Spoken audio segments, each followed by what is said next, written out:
Idea video anganwadi ಮತ್ತು nursery ಮಕ್ಕಳ ತಾಯಂದಿರಿಗೆ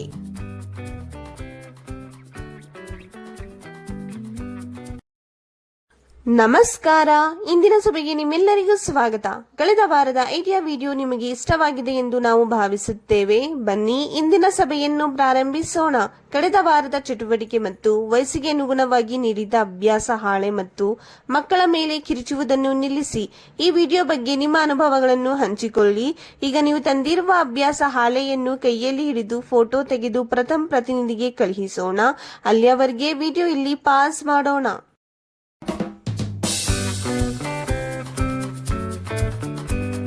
ಬನ್ನಿ ಮುಂದಿನ ಚಟುವಟಿಕೆಯನ್ನು ಮಾಡೋಣ. ಇದರ ಹೆಸರು ಮಾಡಿ ನೋಡೋಣ. ತಾಯಂದಿರೆಲ್ಲರೂ ಮುಖಾಮುಖಿಯಾಗಿ ಕುಳಿತುಕೊಳ್ಳಿ. ಮಧ್ಯದಲ್ಲಿ 2 ಬಲೂನ್, ಸ್ಟ್ರಾ ಮತ್ತು ಬಳೆಗಳನ್ನು ಇಡಿ. ಈಗ ಲೀಡರ್ ತಾಯಿ 1 2 3 ಎಂದು ಹೇಳಿದಾಗ ಬಲೂನ್ ಅನ್ನು ಗಾಳಿಯಲ್ಲಿ ಹಾರಿಸಿ ಸ್ಟ್ರಾದಲ್ಲಿ ಬಳೆಗಳನ್ನು ಹಾಕಬೇಕು. ಬಲೂನ್ ನೆಲದ ಮೇಲೆ ಬೀಳದಂತೆ ನೋಡಿಕೊಳ್ಳಿ. ಹೀಗೆ ಯಾವ ತಾಯಿ ಮೊದಲು ಸ್ಟ್ರಾದಲ್ಲಿ ಹೆಚ್ಚು ಬಳೆಗಳನ್ನು ಹಾಕುತ್ತಾರೋ ಆ ತಾಯಿ ವಿಜೇತರಾಗುತ್ತಾರೆ. ಈ ಚಟುವಟಿಕೆ ಆಗೋವರೆಗೆ ವಿಡಿಯೋ ಇಲ್ಲಿ ಪಾಸ್ ಮಾಡೋಣ. ಬನ್ನಿ ಈಗ ಮುಂದಿನ ಚಟುವಟಿಕೆಯನ್ನು ಮಾಡೋಣ. ಇದರ ಹೆಸರು ಏನಾದರೂ ಹೊಸದನ್ನು ಕಲಿಯೋಣ. ಅತಿಥಿಯನ್ನು ಗುರುತಿಸಿ ಒಂದು ಮೋಜಿನ ಆಟವಾಗಿದೆ. ಮಕ್ಕಳ ಮುಂದೆ 4 ಚಿತ್ರಗಳನ್ನು ಇಡಲಾಗಿದೆ. ಅವುಗಳಲ್ಲಿ 3 ಚಿತ್ರಗಳು ಒಂದೇ ರೀತಿಯದ್ದಾಗಿರುತ್ತವೆ. ಆದರೆ ಒಂದು ಚಿತ್ರವು ವಿಭಿನ್ನವಾಗಿರುತ್ತದೆ. ಮಕ್ಕಳು ಅದನ್ನು ಹುಡುಕಬೇಕು.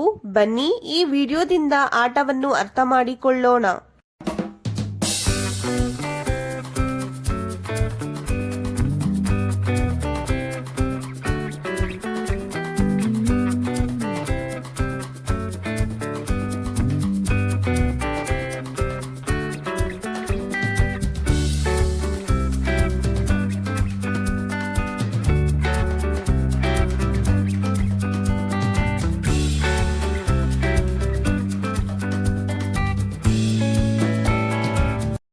ಈ ವಿಡಿಯೋದಿಂದ ನೀವು ಹೇಗೆ ಪ್ರಯೋಜನ ಪಡೆಯಬಹುದು? ಎಲ್ಲಾ ತಾಯಂದಿರು ಗುಂಪಿನಲ್ಲಿ ಹೇಳಿ.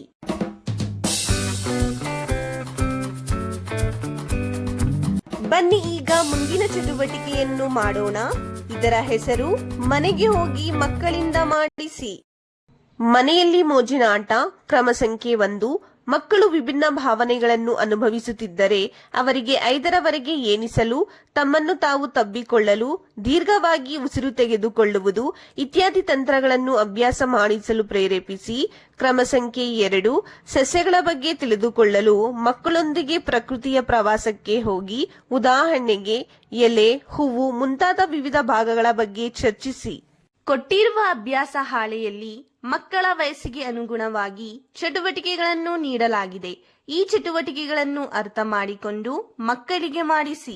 ಕೊಟ್ಟಿರುವ ಚಟುವಟಿಕೆ ಮತ್ತು ಅಭ್ಯಾಸ ಹಾಳೆಯನ್ನು ಮಾಡುವುದರಲ್ಲಿ ಮಗುವಿಗೆ ಸಂತೋಷವಾಗಿದೆ ಎಂದು ನಾವು ಭಾವಿಸುತ್ತೇವೆ. ದಯವಿಟ್ಟು ಈ ಅನುಭವವನ್ನು ನಮ್ಮೊಂದಿಗೆ ಹಂಚಿಕೊಳ್ಳಿ. ಇಂದಿನ ಸಭೆ ಇಲ್ಲಿಗೆ ಮುಕ್ತಾಯವಾಯಿತು. ಇಂತಹ ಇನ್ನಷ್ಟು ಹೊಸ ಮಾಹಿತಿ ಮತ್ತು ಚಟುವಟಿಕೆಗಳೊಂದಿಗೆ ಮುಂದಿನ ವಾರ ನಿಮ್ಮನ್ನು ಭೇಟಿ ಮಾಡುತ್ತೇವೆ. ಅಲ್ಲಿಯವರೆಗೆ ನಿಮ್ಮ ಮತ್ತು ನಿಮ್ಮ ಮಕ್ಕಳ ಆರೋಗ್ಯದ ಬಗ್ಗೆ ನೋಡಿಕೊಳ್ಳಿ. ಧನ್ಯವಾದಗಳು.